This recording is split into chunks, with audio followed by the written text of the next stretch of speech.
Selamat pagi, perkenalkan nama saya Stefania Amalia Chandra dengan NIM 19223146. Pada kesempatan kali ini, saya akan mempresentasikan mengenai hasil dari praktikum survei konsumsi pangan yang berjudul Analisis Asupan Gizi menggunakan metode IECF. Berikut merupakan latar belakang dari praktikum ini. Metode IECF merupakan pendekatan dari WHO untuk menilai praktik pemberian makan bayi dan anak usia 0-23 bulan. Metode ini banyak digunakan dalam survei gizi karena mampu menggambarkan kualitas dan kecukupan pola makan anak melalui indikator tertentu seperti frekuensi makan, keberagaman pangan, dan praktik pemberian ASI. Untuk tujuannya, yang pertama ada menganalisis indikator MDD, MMF, MMFF, dan MAD pada anak berdasarkan data konsumsi pangan yang diperoleh dari hasil food recall. Yang kedua, menginterpretasikan hasil analisis indikator IECF untuk menilai pola dan kualitas pemberian makan anak. Yang ketiga, mengetahui kelebihan dan kelemahan metode IECF sebagai alat penilaian praktik pemberian makan bayi dan anak. Kemudian yang terakhir, memberikan rekomendasi perbaikan pola pemberian makan berdasarkan hasil analisis untuk mendukung pemenuhan gizi yang optimal. Berikut merupakan biodata dari responden yang digunakan dalam praktikum ini. Jadi untuk praktikum ini saya menggunakan responden, ada anak laki-laki yang berusia 6,5 bulan. Berikut merupakan hasil wawancara 24 hour food recall. Untuk wawancara ini dilakukan kepada sang ibu, namun untuk hasil dari wawancaranya ini merupakan gambaran pola konsumsi dari sang anak.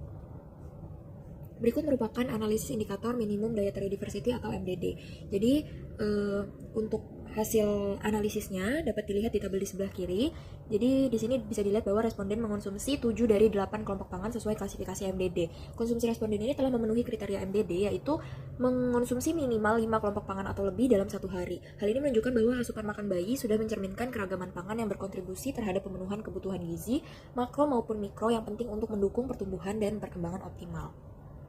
Selanjutnya, berikut merupakan analisis indikator dari minimum meal frequency atau MMF.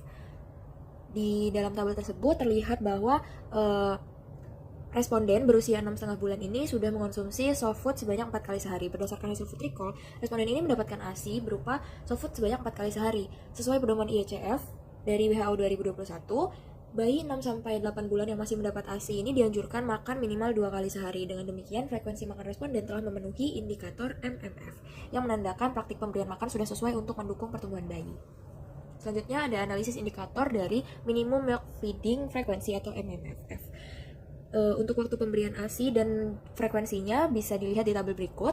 Berdasarkan food recall, bayi 6,5 bulan yang menjadi responden dalam praktikum ini itu menyusu sebanyak 9 kali sehari, yaitu dengan frekuensi pagi sebanyak 3 kali, siang 2 kali, sore 2 kali, dan malam 2 kali. Sesuai pedoman IECF, frekuensi ini telah memenuhi indikator MMFF. Pola pemberian ASI yang teratur pada bayi ini dari pagi hingga malam hari menunjukkan bahwa ibu memberikan perhatian baik terhadap kebutuhan gizi bayi. Selanjutnya dilakukan analisis pemenuhan MAD dari ketiga indikator yang telah dianalisis sebelumnya. Jadi berdasarkan hasil analisis dari 3 indikator IECF, yaitu MDD, MMF, dan MMFF, responden telah mencapai kategori MAD dengan total skor 3. Hal ini menunjukkan bahwa pola pemberian makan sudah sesuai untuk bayi usia 6-23 bulan, baik dari segi variasi makanan, frekuensi makan, maupun frekuensi menyusu.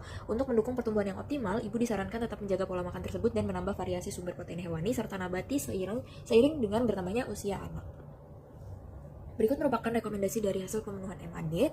Jadi yang pertama ada mempertahankan pemberian ASI secara teratur dengan frekuensi menyusu yang mulai berkurang seiring dengan diperkenalkannya makanan pendamping ASI.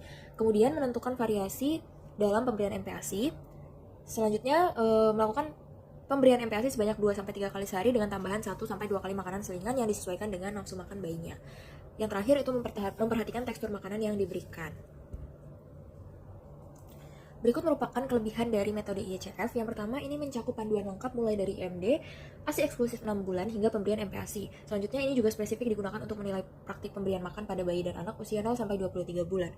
Kemudian, ini juga menggabungkan 3 indikator yang dapat menggambarkan kualitas dan kecukupan pola makan anak. Selanjutnya, pengumpulan datanya dilakukan dengan relatif sederhana dan mengikuti pedoman resmi dari WHO dan UNICEF. Untuk kekurangannya sendiri, metode ini perlu dikombinasikan dengan metode lain seperti food recall yang bergantung pada ingatan responden sehingga berpotensi terjadinya recall bias. Selanjutnya, yang kedua, metode ini hanya menggambarkan frekuensi dan keberagaman konsumsi sehingga tidak dapat menilai jumlah porsi atau kandungan zat gizi secara kuantitatif. Yang ketiga juga diperlukan pemahaman yang baik dari enumerator karena kesalahan dalam klasifikasi kelompok pangan dapat mempengaruhi hasil akhir indikator MDD. Kesimpulannya, metode ICF yang dikembangkan oleh WHO ini digunakan untuk menilai praktik pemberian makan bayi dan anak usia 0-23 bulan. Berdasarkan analisis, responden berusia 6,5 bulan dalam praktikum ini telah memenuhi indikator MDD, MMF, dan MMFF sehingga mencapai kategori MAD. Hal ini menunjukkan praktik pemberian makan sudah sesuai rekomendasi WHO baik dari segi keberagaman, frekuensi makan maupun frekuensi menyusu. Untuk sarannya, bagi ibu balita disarankan untuk menerapkan rekomendasi yang disebutkan agar praktik pemberian makannya dapat berjalan optimal. Selanjutnya, untuk praktikum berikutnya disarankan agar wawancara food recall ini dapat dilakukan dengan probing, yaitu menanyakan ulang atau memberikan pertanyaan lanjutan terkait ASI atau makanan yang diberikan kepada bayi agar data hasil yang diperoleh lebih akurat dan meminimalkan adanya bias ingatan. Sekian presentasi dari saya, terima kasih.